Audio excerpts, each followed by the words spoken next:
Hey everybody, welcome back to the Freeride Guide.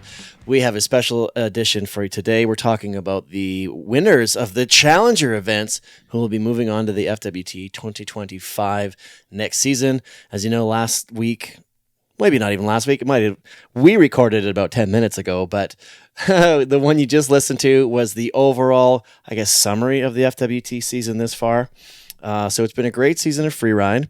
And I wanted to finish with this one because this sets us up for next year. Yeah, that's right. These athletes have been battling all season long on the qualifiers and finally locked in. We just had the last Challenger event last night, our time, today, I guess their time in Europe, in Obertauer in Austria, and now we have a complete field of new FWT qualified athletes. So pretty exciting little block of time here in the last few days in Freeride. It's been a lot of Freeride in the last couple of weeks. And I also want to mention that, with all these athletes on the Challengers that have moved through, in the last episode, we are talking about the travel and everything that goes into competing on the tour. Well, it really isn't any different on the Challengers and the 4-stars because they actually almost do as many, if not more, events.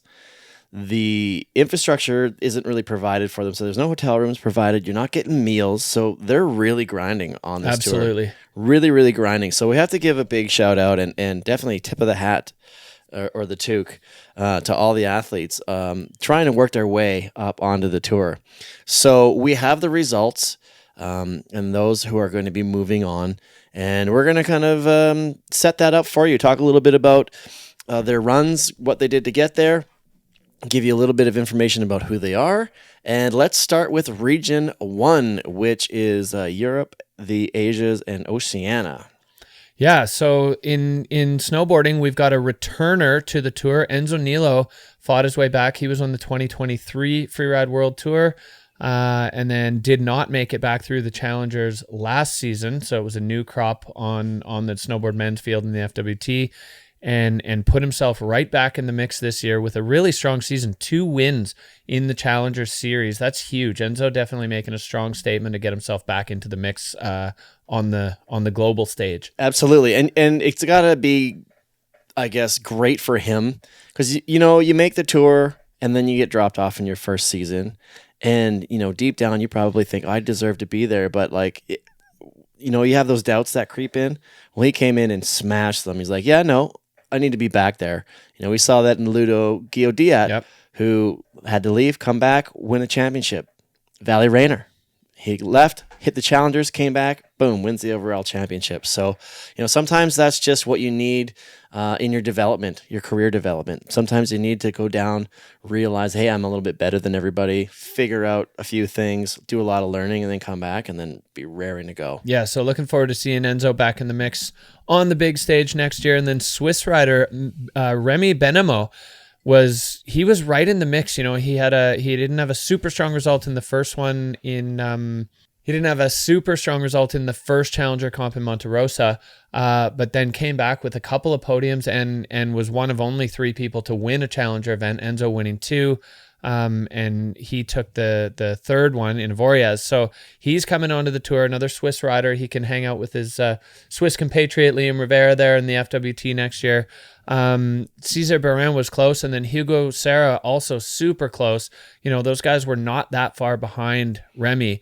Enzo kind of ran away with the title this year on the Challengers, right. But those other 3 guys, Remy, Cesar, and Hugo, all very close, and it just came down to a couple of placements in the events. Right, and just like in men's snowboard, on the Region 2 Challengers, which by the last event, almost anybody could take the title. Looking here on the Region 1 Challengers, 1, 2, 3, all the way down to 6th place, Gabin Buzan, as well as Sasha Baliko, they each had 2 podiums. Yeah. So it was a pretty balanced field. Yeah, and it shows the standard that you need if you want to be the one who's making it over the line and up to the Freeride World Tour. So super high standard of riding from those guys. And we'll see what they do when they get onto the big stage, because there's definitely a very high level of competition right now in snowboard men in the Freeride World Tour. Absolutely. And then, we may not see that kind of rookie development in Enzo because he's already been there. You know, like we mentioned last week when we were talking to Aaron, you know, it took her a couple events to kind of get her bearings. Like this whole world is fresh to me. The competition is new, and I had to figure out how I fit. I know how to snowboard, but you got those mind games where you're like not really sure where you're at, and as soon as you get comfortable, that's when you can really show what you do. And with Enzo, he's already been there once. He'll hit the ground running. Absolutely. For sure. Next up, we'll have snowboard women. So within the qualifiers, 2 snowboard men from each region, 1 snowboard woman, 2 ski women, and 4 ski men. So there's really only 1 spot available for snowboard women. And you're going to see a theme emerge here through a lot of these. Is we had Noemi Icky take first place with 4 podiums, 3 first place spots. 3 of them wins. That was huge. So complete domination.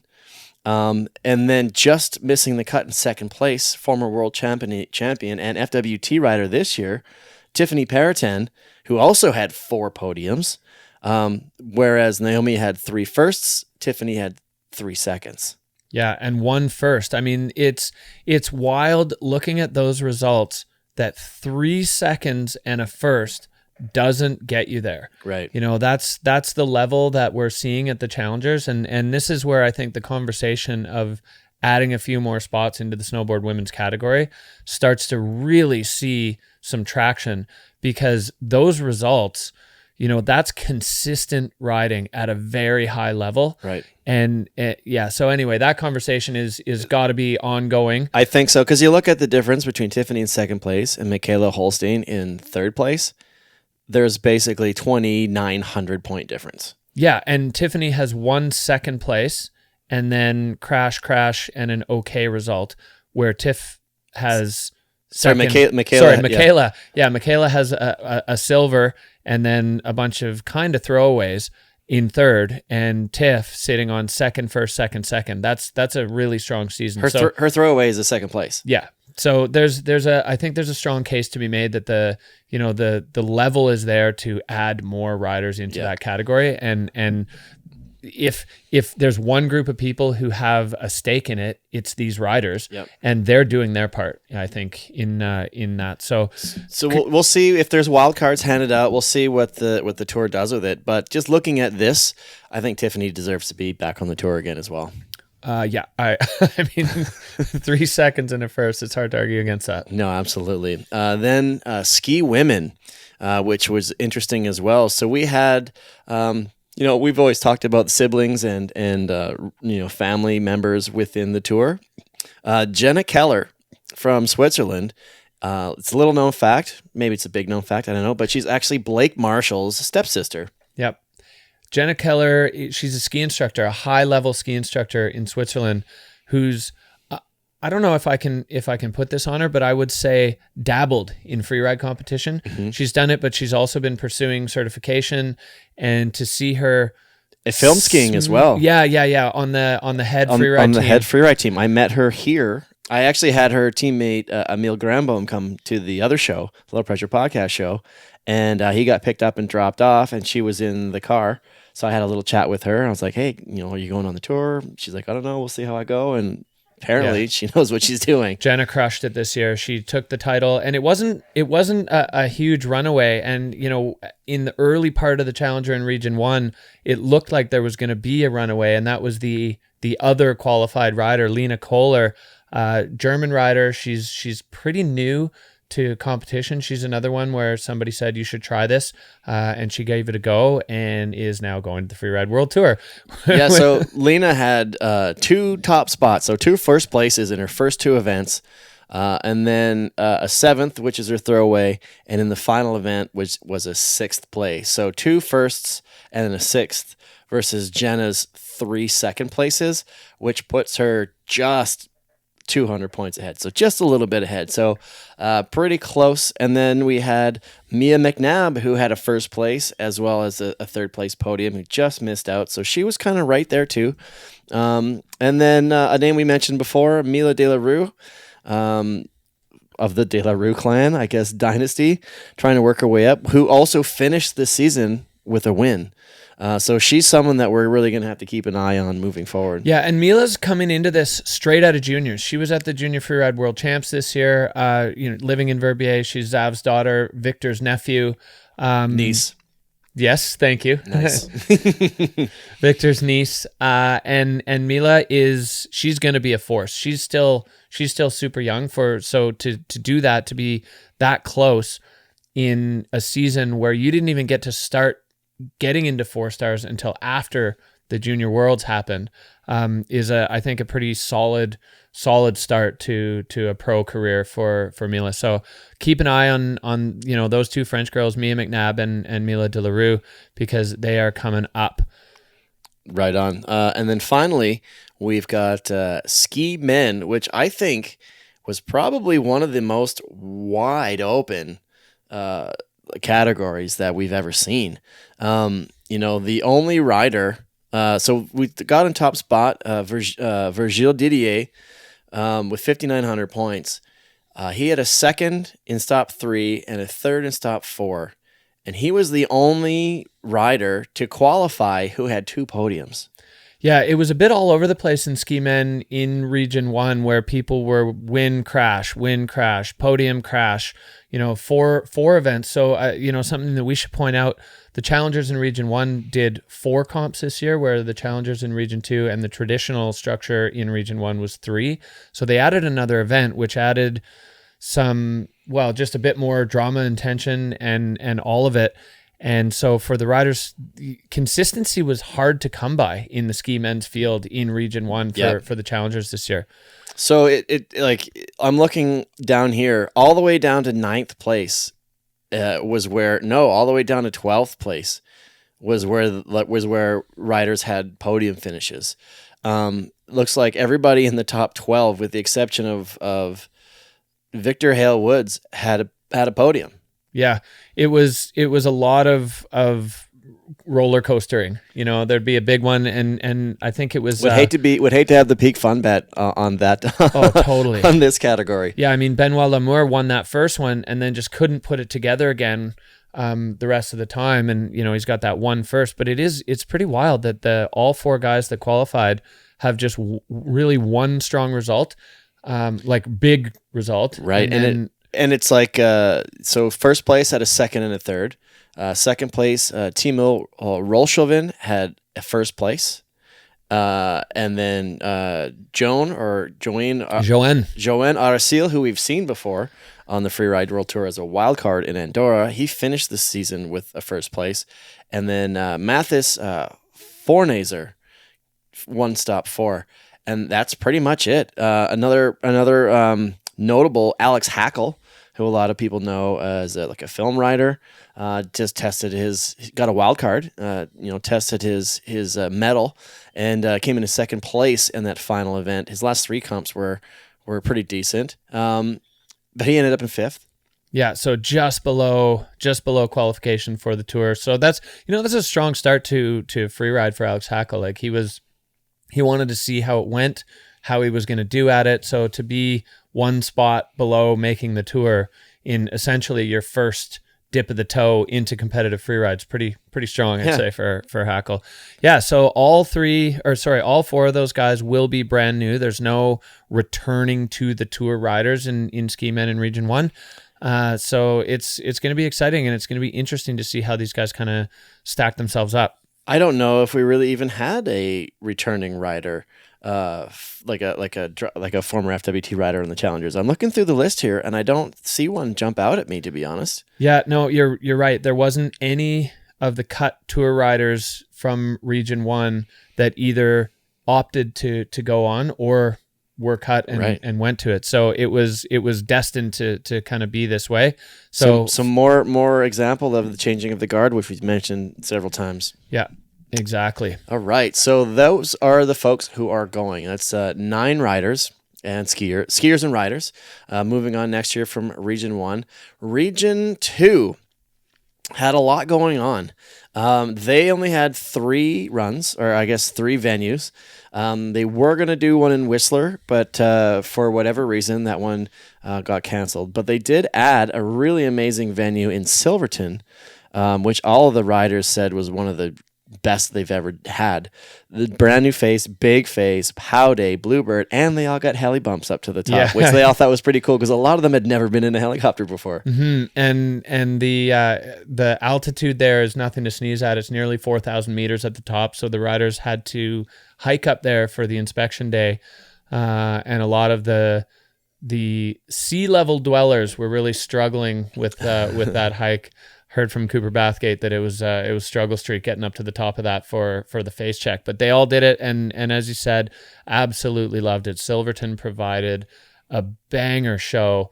That venue is sick. It's so big, it's so long. Everyone said they were completely gassed by the bottom, which is great. Like, these are the challengers. This is the pro level of riding, so it's cool to get those riders on these big faces and really kind of see what they're made of. And these challenger events are a great proving ground for the athletes to figure out who's going to make it onto the Freeride World Tour, but potentially the venue is as well. Maybe this was like a nice trial run. I'm sure the FWT was paying attention because they've been rehearsal. Yeah, they've been wanting to come back into the United States for a long time, as we all know, and potentially this could be a spot where that happens. Well, it looked like a tour venue to me. Absolutely. Yeah, absolutely. no doubt. Absolutely. So maybe that's kind of a something to think about moving forward. Maybe we'll be talking about that in the near future. Yeah, we're thinking about it already. So let's get into Region 2. The way I have it written down here is snowboard women. So this was interesting to me. So Audrey Hebert, she riding out of Lake Louise, Banff, originally from Quebec. She has been on the tour. She has won the qualifiers before it was the challengers, and basically refused, declined the invitation is a better way of saying it. So she ended up on top once again, quite comfortably, to be honest. Yeah, a convincing win for Audrey, 39. I mean, I guess only 400 points above Leela Yeoman, who was another one that was a junior this year. Leela's definitely got a strong future in this. Mm-hmm. She took a win in the middle event in Silverton, but Audrey with a win and 2 bronzes, solid performance, solid riding. I'm really curious to find out if Audrey's going to pick up that spot or if she's going to decline again. I don't know where her sort of thought process is with the tour. I know she had some pretty strong feelings about it, which you can easily find on her social media platforms. But I hope that she decides that she wants to be involved. I think snowboard women's in a great place right now on the Freeride World Tour, and I'd love to see a third Maple Leaf flag on the tour, with alongside Erin Sauvé and Katie Anderson. But we'll see. And if not, then I guess it goes to Leela Yeoman, who is also, I'd say, well prepared, because she was really strong the whole time. And another one, like we saw in Region 1, specifically in the ski women, super young, coming right out of juniors and straight onto the pro level with intent. So I think we'll see. This is definitely not the last we've seen of Leela, and I'm psyched for the future in that category. I agree, and looking at this being, what we just talked about with Europe Oceania, I think it's time. Looking at the scores and how close they are, and then third place, Michaela Davis Meehan, who is an event winner, second overall on the Freeride World Tour herself, had a couple crashes, but then finished the season off with a very resounding win in Kirkwood. A huge run there for Michaela, and as soon as Michaela starts landing runs more often, she's going to get back on the tour and possibly win the tour. I put her in the same category as Erin in terms of the size of features and the moves that she's biting off. It's just tricky to find that balance, especially in competition. Yeah. And Michaela proved herself once again that when she lands her runs, she's way up there. I mean, she won Kirkwood by a significant margin. Yeah, absolutely. And so it's all there. You just got to put the pieces together, and consistency at this level is both important and pretty hard to come by. No, absolutely. And the same thing with the snowboard women here is podiums all the way down to 7th place. But the top 2, and we'll say top 3 with Michaela, definitely I think the conversation needs to be opened up that 2 athletes from each region should be going. I think it's time to expand that division of that category. So congrats to them, and you know what? Like, we'll find out if Audrey decides she's going to go. And back to your point, I'd love to see in sport. You want to see the best against the best, right? So I really hope she shows up for that, and if not, and Layla ends up moving into that position, I think she'll do well. I hope that she'll do well as well. Moving on to the snowboard men.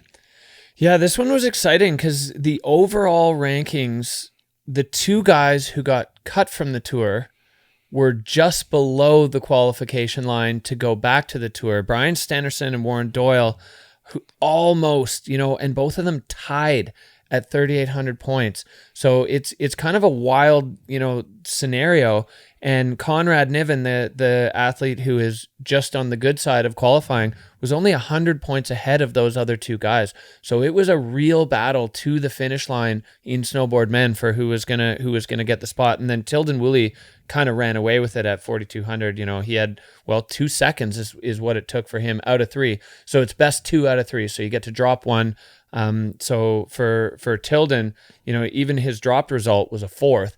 2 seconds got him there, and then Conrad, Stennerson, and Doyle really battled it out. And what's interesting to me looking at these results is Doyle and Stennerson both won an event. Right. They both came in 5th place in an event, and then they each had a throwaway, a 12th and a 16th place. Yeah, and Conrad was on the podium twice with a 2nd and a 3rd, and that's what just gave him that slight edge. So, and they were tied at 3,800 points, and they were below Conrad by 100 points. So, coming down to that final event in Kirkwood, which I was at, and I think the snowboard men was the best show of the day, to be honest with you.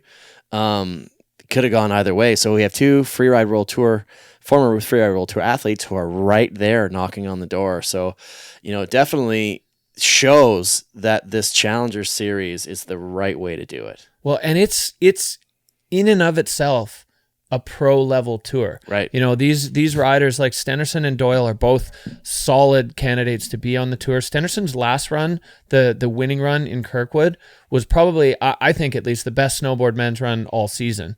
It was so powerful. The airs were huge. Again, like we saw with Michaela, it was a big win. It wasn't close.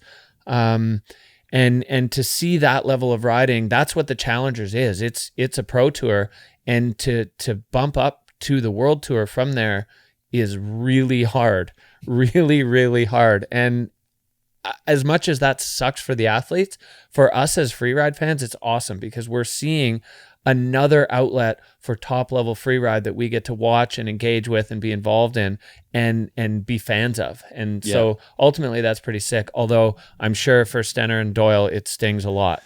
Yeah. Right. And great guys too. So they're going to be around again. Warren's quite young.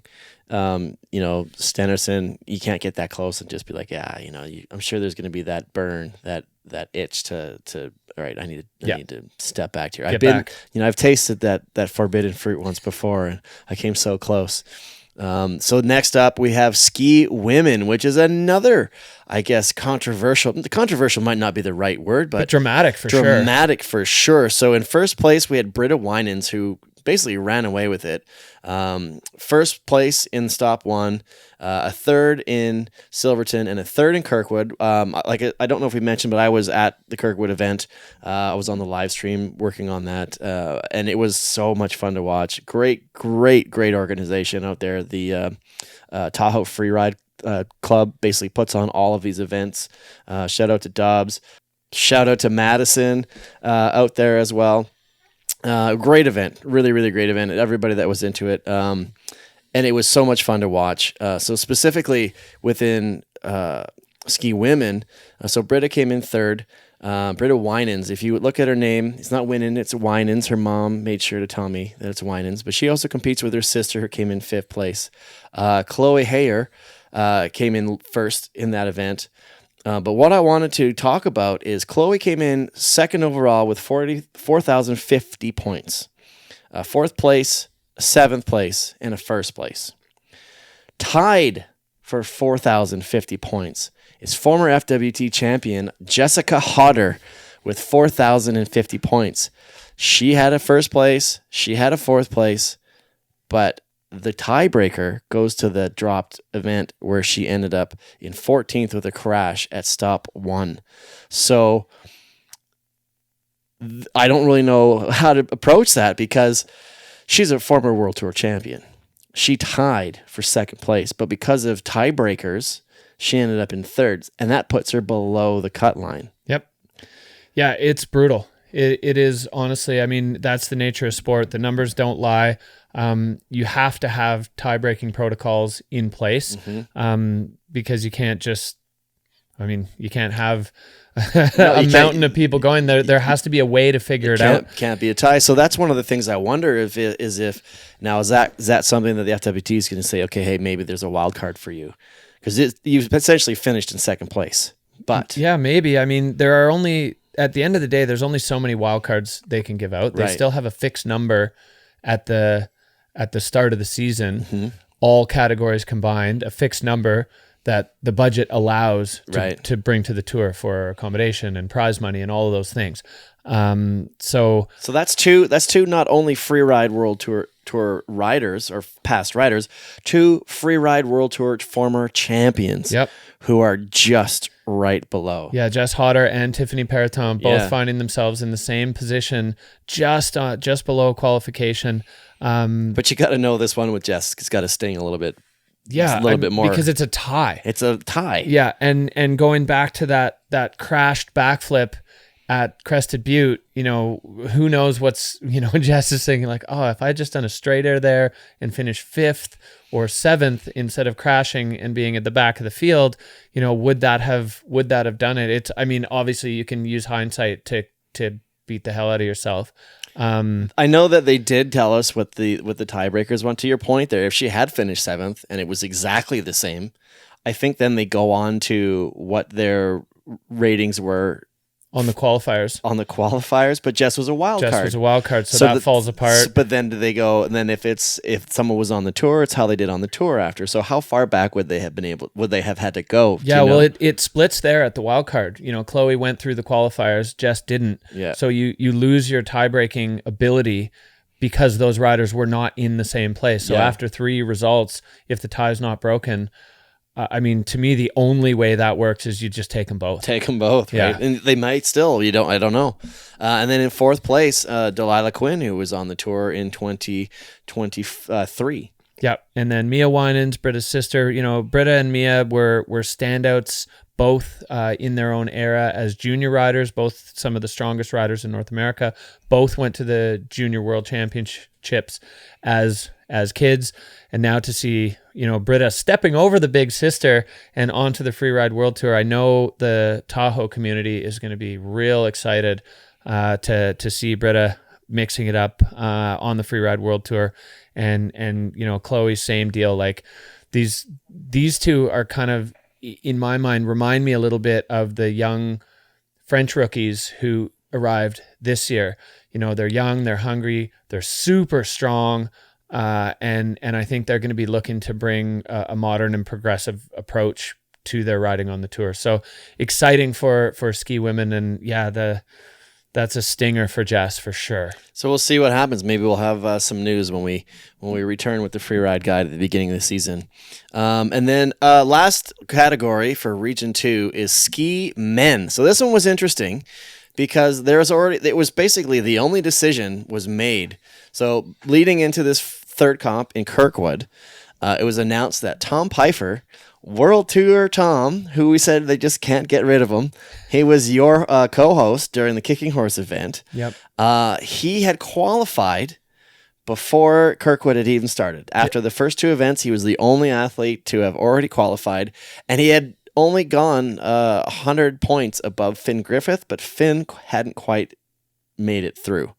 So before the run even started, Tom was already there. He went in thinking he was going to do a big run, and then he was like, you know what, this is going to be a fun one for me. He started off thinking, hey, I'm going for it, and then he went, nope, I don't actually need to do that. Yeah, the top of Tom's run was sick. Yeah. Like, it was a really strong start, and he was kind of putting one down, and then he said he lost his direction a little bit, and then in his own head was like, I'm good. Yeah. And then he dropped into a tuck in the middle of the bowl. It was awesome. It kind of, it looked and felt like a bit of a victory lap. And he had that, like, I asked him after, I was like, what was that? Was that a victory lap? He's like, well, it didn't start out that way, but then I messed up one thing and I knew I didn't have the direction or whatever the specifics of it was.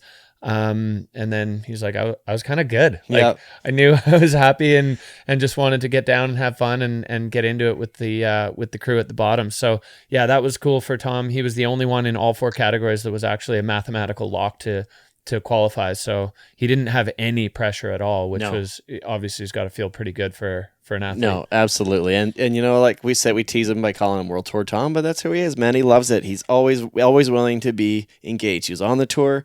The first season of the Freeride Guide podcast, he filled in for you when you were gone. He helped you out in the booth and was the announcer this season in Kicking Horse, and just made his way back on the tour. He belongs here. Yeah, and I just want to I want to throw back to something that he said when he came in to commentate. He was worried that people were going to think that he had retired from skiing, that he wasn't a pro skier anymore. And what better way to say that than by requalifying for the tour before the final event. Yeah, exactly. Just putting your foot down and being like, hey, I'm back. Yeah, hats off to Tom. And it's funny because with that victory lap and the throwaway result that he got in Kirkwood, Toby Rafford was actually able to pass him in the overall standings and take the challenger title with 2 firsts. So Tom's holding a first and a fourth. Toby won the day again. He won Silverton and then won again in Kirkwood.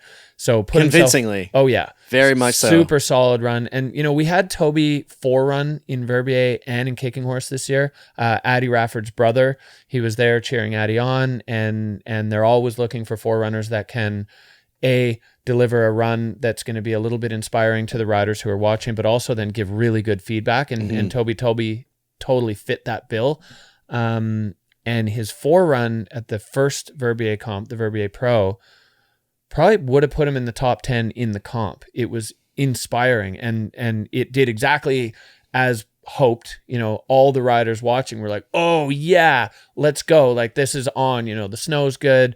The stability's solid. So to see Toby then go to the challengers and deliver 2 convincing wins and get himself on tour is pretty sick. Pretty awesome. Yeah. Pretty I'm cool excited. to see. And he's going to fit right in with your Finn Billises and that crew. He's got such a strong freestyle game, but his technical skiing is awesome and super on point. So I think he's going to be a threat right away on tour. Yeah, absolutely. And then we have Finn Griffith as well with 2 podiums in 3rd place. And he was only 100 points behind Tom, as I mentioned. And then in 4th, Tams Marvel, who rides out of the States. And when they called him up, quite emotional.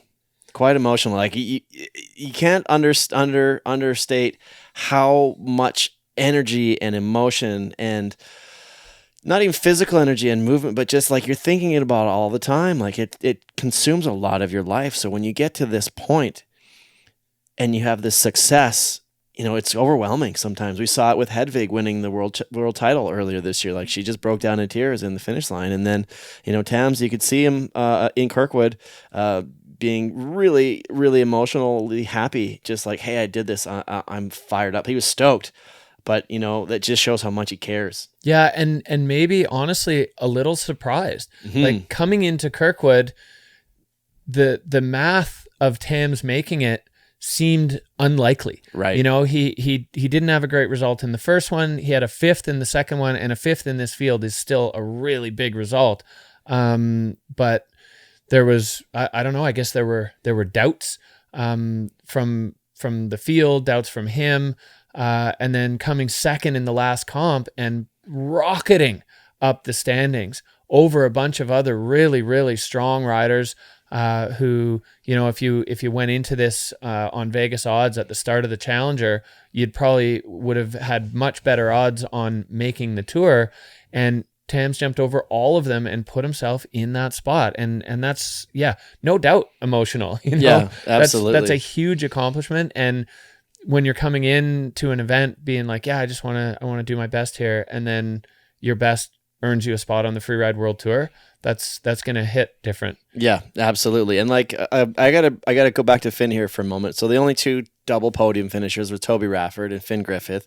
I also got to give a shout out to Finn's dad, Chris, who sent me a DM and basically was like, hey, I'm here at Kirkland. Love the podcast. Maybe this will be a backslap segment. Love the podcast. Hope to buy you a beer tonight in the bar at the Plaza. I'm in a corduroy Dinosaur hat. So I didn't see that until a bit later. And I ended up at this place called 7. I just said, hey, Chris, I just saw you. I'll be there at the party later. And then he said, sorry to miss this. Just bought a bunch of shots at 7,800. Were you there? And I was like, Jameson. I was one of the guys you bought me a shot for. So thanks, Chris. And he's like, perfect. So I'm sure our paths will cross again. But that's just one of the parents that we saw. Proud parents. Whether the athletes made it onto the podium or not, there were a lot of parents there that were super fired up, that have been cruising to all of these venues as well, being that support that these riders need. So I think not enough love. I don't know if we've given enough attention to the mums and dads out there. Looking at all of the, bio sheets that the athletes have to sign out every time. Who are your shout outs? It's always mom and dad, always mom and dad, always mom and dad. So, big shout outs to all the mom and dads in Freeride, because without them, a lot of this wouldn't even be possible. Totally. And Finn's another young athlete. He was a junior champion. He's riding at a Vail, like really recently. So another one who's taken the step rapidly through the qualifier system, to challengers, to straight to the tour. So it's super exciting to see. It's kind of a blend of experience and age in those 4 riders that are going to the tour. And I think all of them are going to be threats. And I gotta look at Tom going back with a bit of a chip on his shoulder after, not making the cut a couple of years ago in like the worst possible way, when his ski just came off in Fieberbrunn. So I think Tom's skiing better than ever. And, just from somebody who's been around Tom since he was 11 years old, I'm super excited to see him back in the mix with this, kind of new competition mindset and just skiing the best he's ever skied. He's so strong and we saw it, and all 4 of those guys have earned their spots, and I cannot wait to see what they do in the big leagues. Absolutely. And then notable mention, just missing the cut, FWT rider Dylan Flinders, who missed out by 50 points. Yeah. Like heartbreaking. He was just right there, but that's what it is, And then Tyler Curl, who's been grinding away, had a great season on the qualifiers, made it the Challenger, riding out of Reno. There's a lot of Tahoe riders. Yep. Tahoe Freeride is very, very heavily represented in all categories. Mm-hmm. And it was very apparent there in Kirkwood. So, those are who's going. Yeah, maybe just one more little thing that I kind of wanted to mention in 7th there, Ignacio Bertona, Nacho, the Argentinians and Chileans who won their divisions in the Freeride Sudamerica Series this year they earned spots into the Challengers. And this was the first time that's happened. And all of those South American riders represented their community so well. Unbelievably well. I got the chance to meet quite a few of them. All lovely people. And to be honest with you, watching them in Kirkwood, a lot of them did very well, or they didn't look out of place. Whether they had a crash or a great run, none of them looked out of place. No, I mean, looking at Nacho there in 7th overall and through the other categories as well, like the South Americans are already strong, and their community and their series is really new. So take a look, put the fast forward glasses on and take a look a couple years into the future. And I think we're going to see a bunch more South American representation on the tour. The ski women, you got Agustina there in 6th. Like it was all through the categories. Like each one of them won their respective division in the Freeride Sudamerica Series, and they came to the Challengers and were threats. So there's some action coming out of South America. And it's great, too, because I was talking to Focha, who is a director of IFSA South America. He ended up being tasked to fill in for the live stream. The original live stream guy unfortunately got injured, so he basically stepped in and learned how to do it in Silverton. I came out and helped out in Kirkwood. It was a little bit better until the wind picked up our tents and blew everything down. Like literally, the big bad wolf huff and puffed and blew everything down. But just seeing a lot of these people that are involved and watching him and watching all the IFSA team come in and set up these events, it just shows how passionate all of these people are. They really, really want this sport to be successful. And then it flows into the riders as well. Everybody is just so fired up. And I think we're really in the golden age, or we're approaching the golden age of freeride. Oh, I think so too. With the IFSA is firing on all cylinders. Freeride South America is going off and growing fast. In New Zealand, it's they're just pumping out tour riders year after year after year. Obviously, Europe is the French right now. I think in Europe are doing something right, because they're well represented in all 4 categories on the tour and at the juniors and on the qualifiers and challengers. So yeah, it is really strong, and Asia's building and growing. You've got Tenla now holding the torch for the Asian freeride community, and there's more of those Japanese kids coming. There were a bunch of them at Junior Worlds who were super good. You got Finn and Ben, New Zealanders, right? It's just it's truly worldwide now. Yeah, it really is. And in every one of those little pockets of freeride, the burn for it and the community sense and all of that is kind of the same. And I think that's why when all these riders pop out of their own communities up to the Freeride World Tour, the community is immediately so strong, because everybody recognizes themselves in everyone else. Mm-hmm. They've all come from really similar places, even though they're totally different geographically and culturally. The freeride culture kind of transcends all of it, and I think that's maybe the best part of all of this. Absolutely. All right. Well, yeah, congratulations to everybody in Region 1, Region 2, the 18 riders who qualified for next season, and potentially a few more if there are wild cards. Maybe people drop off. There's all sorts of things that could still happen. We will 100% be covering them in the rookies and the wild cards. Although I have to say, FWT posted the rookies for next year for Region 1, and Enzo was on there, and I was like, he's not a rookie. Yeah, he's a requalifier. He's a requalifier. So it's funny because we had this conversation, and I've actually talked to a couple people in person that were like, we were so happy that you guys picked that apart. They're like, we were laughing at that because we think the same, but that's just my little thing. But we'll get there. And so that is what's happening for the Challenger event. If you've enjoyed this season so far, thank you for being a part of it. If you sent a message to us on the backslap line, backslap@freerideguidepodcast.com. That's backslap@freerideguidepodcast.com. We thank you. We're still open to collecting your feedback. And we may have another episode still before we shut her down till next fall. But I've had a fantastic time. It's been a really, really fun year for this. I've had a really good time doing this with you, Derek, and kind of building this new community, an extension of the freeride community. We want to be able to be the voice for them.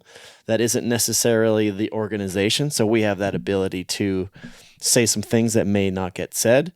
Or bring up some points that may be overlooked because they're too busy into it. We can see it from kind of a separated eye. So I've had fun with it. Yeah.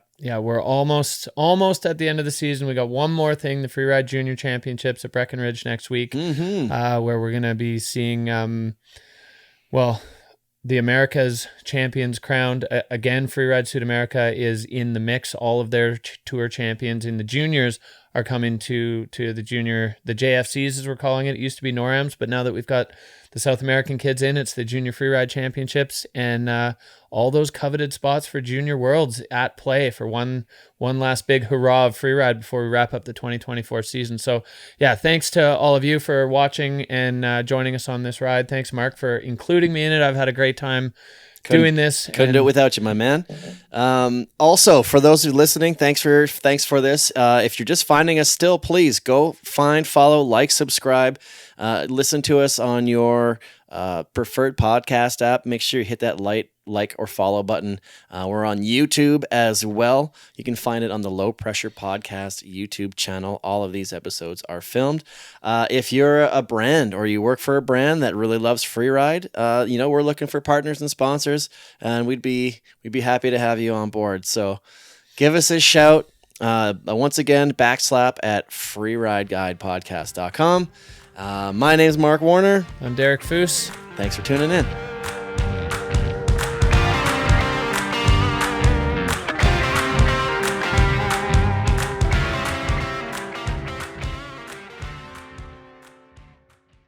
This has been a RedMark Media production.